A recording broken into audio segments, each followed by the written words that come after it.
오늘 제가 좀 이렇게 말씀드리려고 하는 주제가 다소 좀 무거운 면이 없지 않아 있어서 시작은 좀 가벼운 영화 얘기로 제가 좀 하려고 합니다. 제가 예전에 재미있게 봤던 영화 중에 바야콘 디오스라고 하는 영화가 있습니다. 포스터가 있나요? 네. 신과 함께 가라라고 하는 제목의 영화인데요.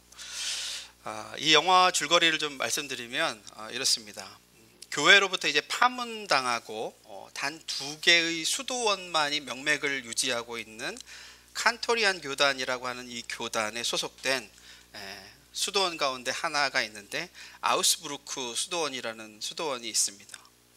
여기 이제 원장 수도사를 포함해서 4명의 수도사들이 있었는데요. 나중에 이제 수도원이 굉장히 이제 잘 안 되니까 이제 경제적으로 되게 부도 위기에 맞게 되고, 그리고 원장 수도사도 갑자기 이제 죽게 되어서 3명의 수도사만을 남게 됩니다. 근데 이 원장 수도사가 죽으면서 유언으로 이들이 보물처럼 간직하고 있는 이 규범집, 일종의 큰 성서처럼 이 사람들이 중요하게 생각하는 큰 책자인데요. 이 책자를 가지고 로마에 있는 이제 칸토리안 수도원으로 이제 가라, 이렇게 얘기를 하고 죽습니다. 그래서 이 3명의 수도사가 무모하게도 걸어서 이제 이탈리아까지 가겠다라고 하는 생각으로 이제 수도원을 나오면서 이제 벌어지는 다양한 어떤 해프닝을 그린 그런 로드 무비입니다. 이 사람들이 오랜 세월 동안을 세상과는 담을 쌓고 살아왔던 사람들이기 때문에 세상에 나가서 살아가는 것, 적응하는 것이 사실 이렇게 그리 만만한 일은 아니었습니다. 이 사람들은 수도원 안에 늘 머물면서 자기들이 어떤 특유의 찬양으로 하나님 앞에 영광을 돌리고 나름 어떤 영성 생활을 잘 유지해 왔다라고 믿어왔는데요. 이 사람들이 이제 세상으로 나가면서 그들 각자 한 사람 한 사람 안에 숨겨져 있던 자기의 아주 연약한 부분들, 그런 부분들이 이제 유혹에 걸려서 넘어지게 되면서 자기들의 믿음과 소명을 상실하게 된다는 그런 내용입니다. 그 중에 한 수도사가 이제 농부 출신인 타실로라고 하는 사람인데, 이 사람은 우연히 이제 가기 전에 자기 고향집을 이제 들리게 되었어요. 고향집에 가보니까 이제 연로하신 홀어머니가 혼자서 힘들게 농장 일을 다 운영하고 계시는 겁니다. 그러니까 이 부모님 엄마만 놔두고 차마 내가 다시 떠날 수가 없어서 이제 자기 소명을 버리게 되고요. 또 벤노라고 하는 어떤 수도사는, 이 사람은 학구적인 열정이 되게 불타는 사람이거든요. 이 학문적인 야망을 불태우느라 자기의 사명도 이제 망각하고 이제 소명을 포기하게 됩니다. 마지막으로는 어렸을 때부터 이제 수도원에서만 자라온 아르보라고 하는 수도사는 우연히 이제 길을 가다가 만나게 된 한 어여쁜 그 여인을 보고 사랑에 빠지면서 이제 수도원 생활을 뒤로하고 떠나게 됩니다. 물론 나중에는 이제 서로 다른 수도사들이 이 소명을 잃고 이 떠난 수도사를 찾아가서 이 사람의 소명을 다시 일깨워 줌으로써 또 그 소명을 회복하게 되는 것으로 해피엔딩으로 결말을 맺습니다만, 저는 이 영화를 보면서 2가지 교훈을 얻었습니다. 한 가지는 뭐냐면, 유혹을 받아서 넘어진 이 수도사들이 어떻게 그 자리에서 다시 소명을 회복하고 일어나는가 하는 부분을 제가 보니까요, 영화에서는 그 유혹에 걸려 넘어진 수도사를 다시 일으켜주고 회복시켜주는 사람들이 다름 아닌 그 동료 수도사들이었습니다. 한마디로 공동체 안에 있는 다른 지체들이야말로 넘어진 지체를 일으켜줄 수 있는 희망이다라고 하는 메시지를 전달해 주는 것 같았어요. 오늘날 현대 교회 공동체 안에도 이런 지체의식이 살아있는지 모르겠습니다. 누군가 시험에 걸리거나 들거나 유혹에 빠져서 넘어졌을 때 그 손을 잡아서 일으켜줄 수 있는 공동체인가, 아니면 정죄하고 비난만 하는 공동체인가. 안타까운 것은 우리 교회들 안에 어떤 이런 끈끈하고 의리 있는 어떤 친밀한 지체로서의 공동체성이 조금씩 사라져가고 있는 건 아닌가라는 생각이 듭니다. 또 한 가지 영화에서 얻을 수 있었던 좋은 어떤 교훈이 하나 있었는데요. 그건 뭐냐면, 수도원 안에서의 영성은 수도원 밖에서도 계속해서 깊은 영성으로 유지될 수 있는가라고 하는 질문이었습니다. 오늘날의 버전으로 얘기하면, 교회당 안에서의 아주 그럴싸해 보이는 신앙인들의 영성이 교회당 밖에서도 과연 그 진가를 발휘할 수 있는가 하는 것과도 같습니다. 영화에서처럼 우리의 영성도 어쩌면 교회당 안에서는 굉장히 거룩하고 굉장히 의로운 것처럼 보이지만 정작 내 가정에서는, 내 직장에서는, 또 내 일상의 삶 속에서 내가 이웃들과 맺는 모든 관계들 속에서는 이것이 유혹을 받아서 걸려 넘어지지는 않는가라고 하는 거죠. 그리고 그런 넘어짐을 통해서 또 다른 사람들로 하여금 실족하게 만드는 일은 없는가 하는 것입니다. 한국 영화 가운데도 비슷한 내용을 골자로 하는 영화가 만들어진 적이 있습니다. 예전에 그 전두연 씨라고 하는 그 영화 배우에게 칸 영화제가 여우주연상을 수상하게 했던 영화인데요. 밀양이라고 하는 영화가 있습니다. 이 영화에 보면요, 등장하는 여주인공 신혜라고 하는 이 여인이 남편을 잃고 밀양으로 내려와서 살던 중에 자기 하나밖에 없는 그 외아들을 유괴범이 유괴해 가서 나중에 이 아이를 살해합니다. 그래서 완전히 슬픔과 절망 가운데 있는 이 여인이 우연히 한 교회를 찾게 되고 그곳에서 신앙생활을 시작하게 되고 거기서 구역 예배도 열심히 드리고 신앙생활을 이제 계속 해간다는 그런 내용이에요. 근데 그러던 중에 어느 날 원수를 사랑하고 용서해야 된다라고 한 하나님의 말씀의 어떤 교훈을 배우게 됩니다. 그래서 이 여인이 이제 이것을 내가 몸소 실천해야 되겠다라는 생각을 가지고 이제 자기 아들을 죽인 그 원수를 찾아서 그 감옥으로 찾아가게 됩니다. 용서하러 찾아갔는데 그 만난 그 죄수는 어떻게 되었냐면 감옥에서 이미 전도를 받아가지고 회심을 하고 자기는 이미 하나님께로부터 용서받았다라고 하면서 아주 환한 미소로 이 여주인공 신혜를 맞이합니다. 그러니까 이 신혜는 용서를 하러 갔다가 굉장히 커다란 시험에 걸려서 넘어지게 됩니다. 그러니까 피해자가 용서하지 않았는데 누가 용서를 해주었냐라고 하는 거죠. 사실 이 영화가 던져주고 있는 메시지는 진정한 의미에서의 용서란 무엇인가, 이런 어떤 화두를 던지고 있는 것 같습니다. 근데 저는 어쨌든 기독교인으로서 이 영화를 볼 때 앞의 영화와 동일한 메시지를 얻었습니다. 그건 뭐냐면 우리가 교회당 안에서 말하는 사랑과 이 용서가 정작 우리의 현재의 실제의 삶 속에서도 그렇게 실력을 발휘하고 내공을 발휘할 수 있는가라고 하는 것이죠. 이제 제가 한국에서 좀 실제로 벌어졌던 다소 무거운 사건 얘기를 하나 들려드리겠습니다. 여러분들도 아마 뉴스를 통해서 접하신 사건이었겠습니다만 지난 2020년 10월 13일에 16개월 된 입양아 정인이란 아이가 아동학대로 사망에 이르게 한 사건이 있었습니다. 사망의 원인은 폭행에 의한 사망이었고요. 부검 결과 췌장, 절단 및 후두부와 쇄골, 대퇴골 등이 골절되었습니다. 이 아이가 얼마나 오랫동안 학대를 받았고 또 얼마나 비인간적으로 고통을 받다가 죽어갔는지를 이 시간에 차마 제가 구체적으로 말씀을 드릴 수는 없습니다. 요즘 세상에 사실 너무 살벌한 사건들이 많이 이 뉴스를 통해서 전해지기 때문에 어떤 분들은 아마 그냥 무감각하게 그냥 어느 정신 나간 양부모가 또 사고를 쳤구나 이렇게 하고 지나치시는 분들도 계실지 모르겠지만 사실 이 사건은 한국 사회에서 아직도 많은 사람들의 공분을 사고 사회를 떠들썩하게 만들고 있는 사건이고요. 청와대 게시판에 관련자들을 처벌해달라는 청원이 빗발치고 있는 사건입니다. 더군다나 우리 교회를 경악하게 만들었던 것은 뭐냐면 이들 부부가 모두 크리스찬들이었다라고 하는 사실이죠. 그리고 이 두 사람 모두가 이름만 대면 알 수 있는 한국의 유명한 기독교 대학 출신들이라는 것입니다.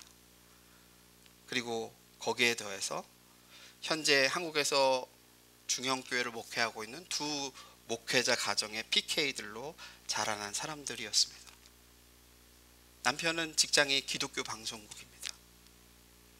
그래서 다시 한번 기독교가 지탄을 받게 되었고 비신자들에게는 신앙을 갖는 데 있어서 디딤돌이 아니라 오히려 걸림돌이 되게 만든 그런 스캔들로 기억될 것 같습니다. 제가 이 뉴스를 접하면서 들게 되었던 어떤 회의적인 생각이 한 가지 있었습니다.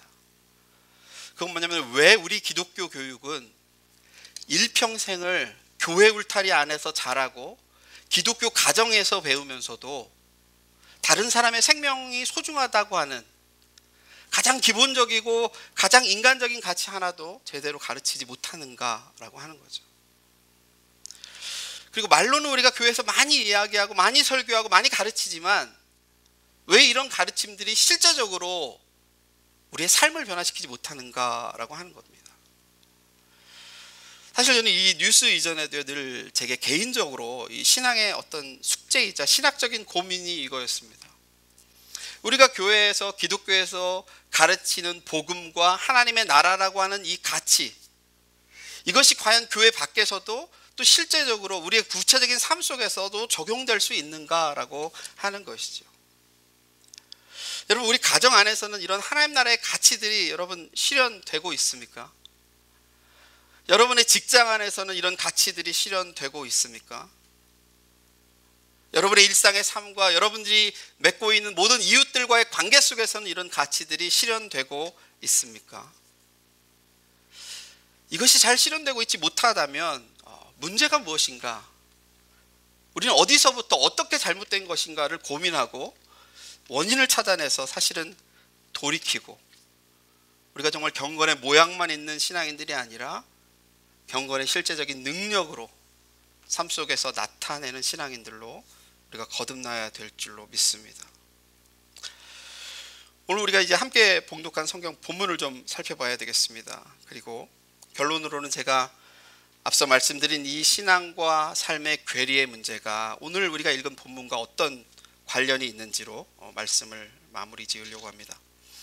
오늘 말씀은 크게 두 가지를 이야기하고 있습니다. 먼저 1절에서 5절에는요, 천국에서는 누가 큰 것인가, 큰 자인가 라고 하는 질문과 그에 대한 대답이 나오고요, 6절에서 10절에는 소자 하나라도 실족하게 하는 죄의 엄중함에 대해서 말씀하고 있습니다. 먼저 우리는 제자들이 왜 예수님께 천국에서는 누가 크니까 라고 질문했는지에 대해서 그 동기를 물어봐야 됩니다. 왜 물었을까요?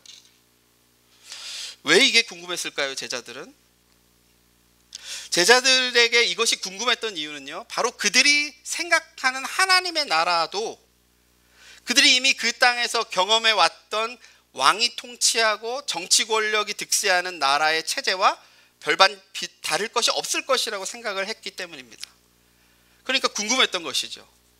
나중에 예수님께서 하나님 나라에서 왕권을 차지하게 될 것인데 이제 그때 우리 중에 제일 인정받을 사람이 누가 될 것인가? 그때 예수님 다음으로 권력을 차지하고 세상을 호령하고 누릴 사람이 누구인가? 예수님의 오른편과 왼편에 누가 앉게 될 것인가 궁금했던 것입니다. 근데 거기에 대해서 예수님의 대답이 무엇이었죠? 갑자기 주변에 있던 어린아이 하나를 세우시더니 너희가 돌이켜서 어린아이들과 같이 되지 아니하면 결단코 천국에 들어가지 못하리라 라고 말씀합니다. 이 예수님의 대답에 제자들은 다소 황당했을 것이에요. 사실 이 본문을 읽는 여러분들도 좀 당황스럽지 않습니까? 우리가 천국에 들어가는 거, 하나님 나라에 들어가는 거, 예수님을 믿기만 하면 들어가는 거 아닌가 이렇게 생각하는 분들 있지 않습니까? 무슨 어린 애들 같이 안 되면 결단코 천국에 못 들어간다라고 이렇게 말하는 거지. 우리가 여기에서요, 한 가지 분명하게 깨닫게 되는 사실 한 가지가 있는데, 그건 뭐냐면 지금 오랫동안 예수님을 따르고 쫓았던 제자들이 생각하는 하나님의 나라의 개념하고요, 예수님께서 말씀하신 하나님의 나라의 개념이 상당히 다르다라는 사실입니다. 어떻게 다를까요?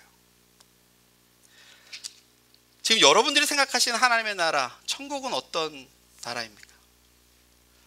여러분들은 하나님의 나라에 들어간다라는 말을 할 때 어떤 것들을 여러분 기대하시고 계십니까? 내가 그 나라에 들어가면 이 세상에서는 정말 듣도 보도 못한 그런 맛있는 음식들이 막 차려져 있을까요? 금은 보화가 막 깔려있는 도로들이 막 이렇게 우리를 맞이할까요? 휘황찬란한 어떤 대궐 같은 집들이 있을까요?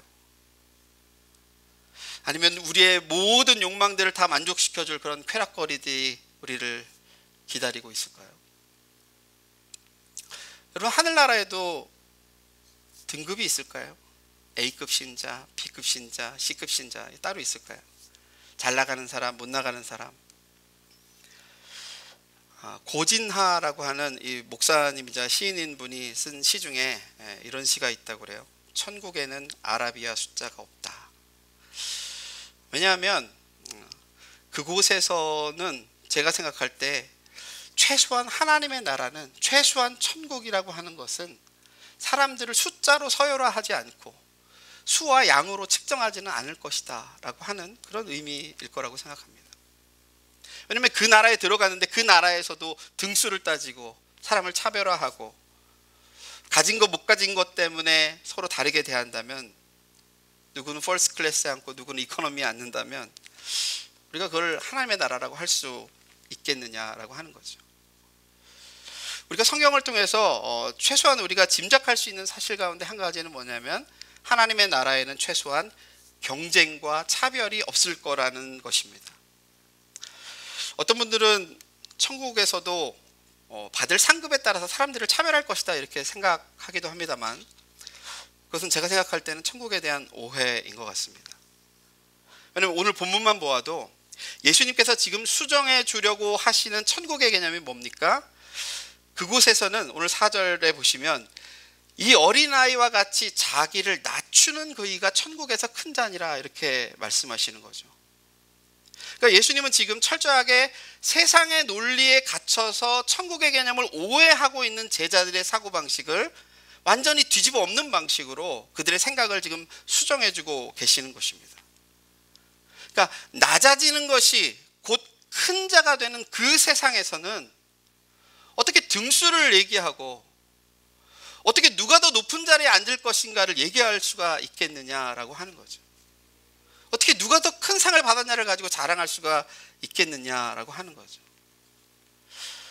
또 여기서 예수님은 한 발짝 더 나가십니다. 당시에 별로 인간답게 취급도 제대로 못 받았던 아이들을 빗대어서 너희가 이런 어린아이 하나를 영접하면 곧 나를 영접하는 것이다, 그렇게 말씀하십니다. 적지 않은 분들이 저희가 오늘 읽은 이 본문을 주로 어린이 주일에 이제 설교하면서 어린이들의 순진함이나 뭐 순종하는 성품 이런 거를 좀 설명하시는데, 사실 본문에서 어린이가 상징하는 바는 그런 부분보다는 제가 볼 때는 그 사회 속에서 소외되고 존중받지 못하는 인간들의 한 부류로 보는 것이 더 타당하다라고 생각이 들어요. 왜냐하면 그래서 누가 크니까라고 하는 질문에 예수님의 대답이 뭐냐면 어린아이와 같이 자기를 낮추는 이라고 그렇게 대답을 하시는 것이죠. 여러분도 잘 아시겠지만 당시에 여성들이나 장애인들 그리고 어린아이들은 별로 인간답게 이렇게 취급을 받는 시대가 아니었습니다. 그러니까 철저하게 전쟁에 나가서 싸울 수 있는 쓸모 있는 남성들이 대접받는 그런 시대였고요. 여성들이나 아이들은 심지어 숫자를 셀 때에도 카운트도 하지 않을 정도의 대접을 받았을 때였습니다. 그리고 다분히 가부장적인 사회였기 때문에 남자 어른이 아닌 그런 사람들은 존재감이 없는 그런 사람들로 대우를 받는 것이죠. 근데 예수님의 대답이 뭐라는 거예요? 이런 어린 아이들처럼 자기를 낮추는 자들이 천국에서는 큰 자가 될 것이고, 이런 어린아이 하나를 영접하는 것이 곧 나를 영접하는 것이다 라고까지 말씀하시는 거예요. 저는 오늘날 교회들이 세상 속에서 빛과 소금이 되지 못하고 스캔들, 걸림돌이 되는 이유는 바로 우리가 이 하나님의 나라에 대한 이해가 어떻게 보면 오늘 본문에 나오는 제자들처럼 잘못되었기 때문은 아닌가 생각해 봅니다. 예수님께서는 하나님의 나라가 어떤 나라라고 말씀하세요? 자기를 낮추고 섬기는 것이라는데, 오늘날 적지 않은 교회들은 더 많은 돈을 들여서 더 크고 더 높은 교회당을 건축하려고 하는 것 같습니다. 교회 안에서는 어떤 면에서는 더 높은 자리에 올라가려고 하는 욕망이 사로잡혀 있는 것은 아닌지 반성해 볼 필요가 있어요. 사실 하나님의 나라를 닮은 교회 공동체 안에서는 더 높은 자리라고 하는 것은 존재하지 않습니다. 서로 역할이 그냥 다를 뿐인 것이죠. 근데 어떤 교회는 가보면 이제 부목사들 사이에도 레벨이 있어요. 그러니까 수석 부목사가 있고 수석이 아닌 부목사들이 있고요. 어느 교회는 장로들도 수석 장로가 있고 그렇지 않은 장로들이 있어요.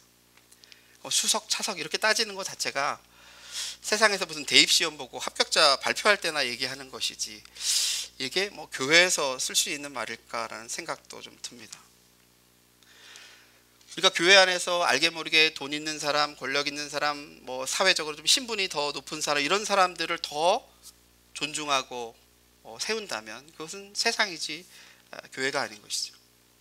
근데 안타깝게도 세상을 닮지 말아야 될 우리 교회가 세상과 동일한 가치들을 추구하고 있기 때문에 교회가 이 시대의 희망이 되기보다는 오히려 천국문에 들어오려는 사람들에게 걸림돌이 되는, 그리고 욕을 얻어먹는 교회가 되고 만다라고 하는 겁니다.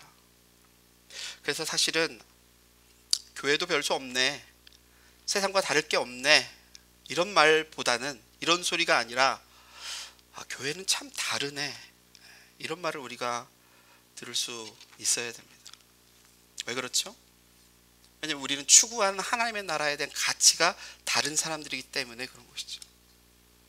오늘날 교회의 문제는 아예 잘못 가르치는 교회들은 차치하고라도 수도 없이 가르치고 배우기는 하는데 그 배우는 그 지식이 교회 공동체 안이나 밖에서 그 가치가 제대로 실현되지 못하고 있다는 것이 문제입니다. 그냥 지식에만 머물고 있는 그런 위선을 보이고 있다고 하는 것이 문제라고 하는 거죠. 어떻게 어린아이 하나를 대하는 것이 곧 예수님을 대하는 것이라고 하는 것을, 그 가치를 깨닫는 사람이 어떻게 아이를 학대해서 사망에까지 이르게 하는 죄악을 저지를 수가 있겠습니까? 여러분, 심각한 범죄를 저지르는 사람들을 제외하고라도 저를 포함해서 우리 여기에 모인 모든 여러분들, 이 하나님의 나라 가치가 여러분의 일상 속에서 잘 구현되고 있습니까? 잘 실현되고 적용되고 있는지 생각해 봐야 될 겁니다. 뭐 그렇게 안 돼하고 살아도 뭐 신앙생활 하는데 별로 지장 없던데 뭐 이렇게 생각하는 사람이 혹이라도 있다면 그런 발상 자체가 사실 오늘날 기독교의 위기를 초래하는 것이라는 사실을 기억해야 됩니다. 왜 그렇죠? 그런 가치를 가진 사람들이 모여서 살아가게 될 나라가 바로 천국, 하나님의 나라이기 때문에 그런 거죠. 바꿔서 말하면 그런 가치를 따라서 살아가지 않는 사람들은 결단코 천국에 들어가지 못할 것이라고 하는 것이 성경의 증언입니다. 왜 그런 줄 아세요? 왜냐하면 그런 사람들은 들여보내 주어도 적응이 안 되는 거예요. 그러니까 평생 교회 한 번도 안 나간 사람이 이제 교회 처음 초신자로 이제 딱 왔는데 거기서 이제 환영하는 한 자매님이 주님만 해서 사랑합니다 하면서 이렇게 손을 딱 잡아주려고 하면 이분은 너무 어색하고 이게 적응이 안 되는 거죠. 평생 내가 어떤 입고 있는 어떤 옷의 스타일을 고집하고 살아왔는데 어느 장소에 가보니까 나랑 전혀 다른 어떤 스타일의 옷을 입은 사람들이 가득한 곳에 내가 들어가서 살려고 하는 것과도 비슷할지 모릅니다. 제가 한 번 더 질문 드려볼게요. 여러분, 어떤 시간이나 어떤 공간을 떠나서 여러분들이 생각하는 하나님의 나라는 어떤 곳입니까? 그곳은 정말 겸손한 사람들이 모여 사는 곳입니까? 정말 세상에서 보잘것 없어 보이는 사람이라 할지라도 예수님처럼 영접받고 사랑받고 존중받을 수 있는 그런 곳입니까? 아니면 능력 있는 사람은 더 칭찬받고 그렇지 못한 사람은 푸대접받는 그런 곳입니까? 오늘 본문의 두 번째 부분에서는 소자 하나를 실족해 하는 죄의 엄중함을 말씀하고 있습니다. 여기에서 실족하게 한다라는 이 표현은요, 여러분이 많이 들어보셨을 헬라어 동사 스칸달리제인입니다. 즉 무엇인가에 걸려서 넘어지게 한다. 한마디로 다른 사람을 믿음에서 떠나가게 하거나 죄를 짓게 만드는 어떤 걸림돌이 되는 그런 언행심사라고 보시면 될 것 같습니다. 이 단어에서 여러분이 잘 아시는 영어 단어 스캔들이 파생된 것이죠. 예수님께서 말씀하시는 나를 믿는 이 소자라고 할 때 이 소자가 누구냐? 1차적으로는 아마 제자 공동체 내에 있는 그 형제 자매들이었을 겁니다. 그러나 이것을 좀 우리가 확대해서 넓은 의미에서 본다면 복음 전파의 어떤 걸림돌이 되어서 누군가가 신앙을 가지려고 하는데 방해가 되거나 그 사람을 시험에 들게 하거나 그 사람으로 하여금 죄를 짓게 만드는, 그래서 믿음으로부터 멀어지게 만드는 행동이 있다면 아마 여기에 포함될 겁니다.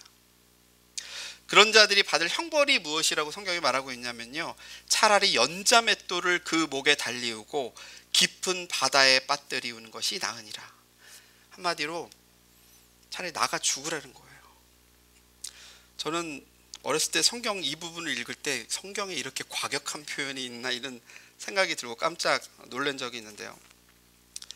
그럼 문자 그대로 우리가 고의로든 아니든 누군가를 실족시키면, 누군가를 시험에 들게 하면 다 물에 빠져 죽어야 될까요?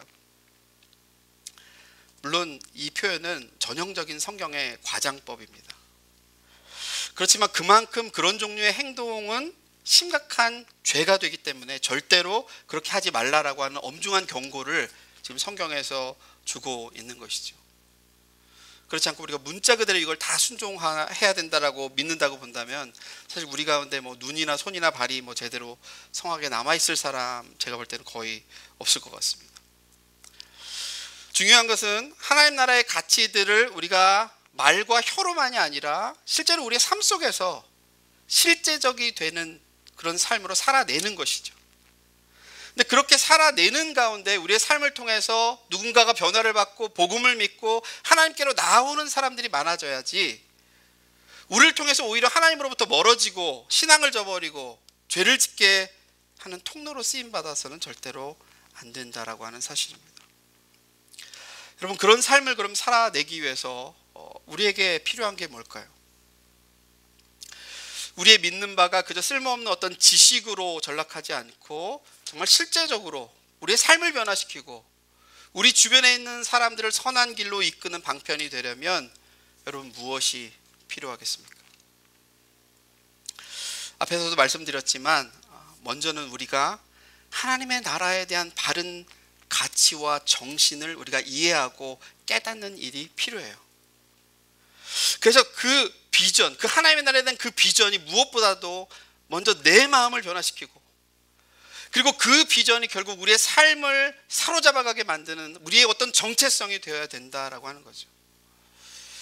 우리가 가만히 보면 어느 식당에 가서 뭘 먹을까를 고민할 정도만큼도 사실 우리는 무엇을 위해 살고 있는지, 내 마음이 지금 무엇을 향해 있는지를 고민하지 않는 것 같습니다. 그러니까 내가 어떤 말을 할 때, 내가 어떤 행동을 할 때 도대체 이 생각이, 이 마음이 정말 하나님께로부터 온 마음인지, 하나님의 나라의 가치의 기준에서 생각하고 있는 마음인지, 아니면 내 이기적이고 육신적인 욕심에 가득한 내 자아를 따라서 움직이고 있는 마음인지, 지금 내 마음이 예수님의 마음으로 무장되어 있는지 아니면 온통 세상적인 생각으로 가득 차 있는지 우리가 고민해야 될 것입니다. 그렇지 않으면 우리가 겉으로는 하나님의 일을 한다고 하면서도 정작 그 내면은 마귀에게 종노릇하며 살아갈 수도 있습니다. 어떤 면에서 보면 이것은 매일매일 우리의 일상 속에서 벌어지는 영적인 전투와도 같습니다. 아까 우리 찬양에도 우리가 이렇게 그걸 가지고 싸운다고 그랬는데 거기에 이 조건도 넣었으면 좋겠어요. 하나님의 나라 비전으로 우리가 매일의 영적 전투에서 싸울 수 있어야 됩니다. 이 전투에서 긴장하고 준비하고 있지 않는 병사들은 모두 마귀에게 사로잡혀서 포로가 되고 맙니다. 그렇지 않으면 그저 아무 생각 없이 그냥 내 마음 가는 대로 살다가 어느 순간 내 자신을 돌아보면요, 내가 도대체 그리스도인인지 비신자인지조차도 구별이 안 되는 상태에 이를 수도 있고요. 거기에서 더 나아가면 다른 사람들을 실망시키고 넘어지게 만드는 스캔들로 전락하게 될 수도 있습니다. 우리가 이미 큐티하고 지나갔던 본문 중에 마태복음 11장에 보면요, 전혀 다른 차원에서 스캔들에 걸려 넘어질 뻔한 사람들 이야기가 나옵니다. 이 사람들은 오히려 예수님 때문에 걸려 넘어질 뻔한 사람들입니다. 여러분 누군지 아시겠죠? 바로 침례 요한과 그 제자들입니다.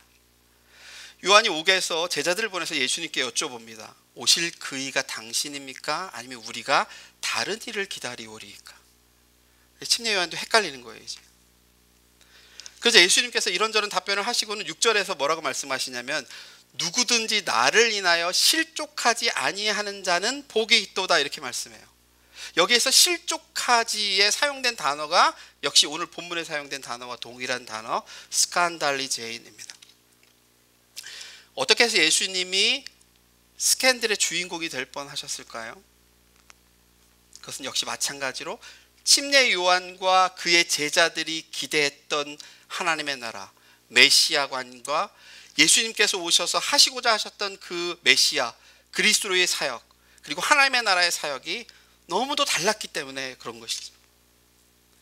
어쩌면 많은 사람들은요 예수님께서 정말 높은 자리에 오르셔가지고 천하 만국을 호령하고 왕으로 등극하시기를 기대했을 것입니다. 그래서 부패한 왕들을 다 몰아내고 로마의 압제로부터도 이스라엘 백성들을 구원해내줄 그런 메시아를 간절히 소망했을 겁니다.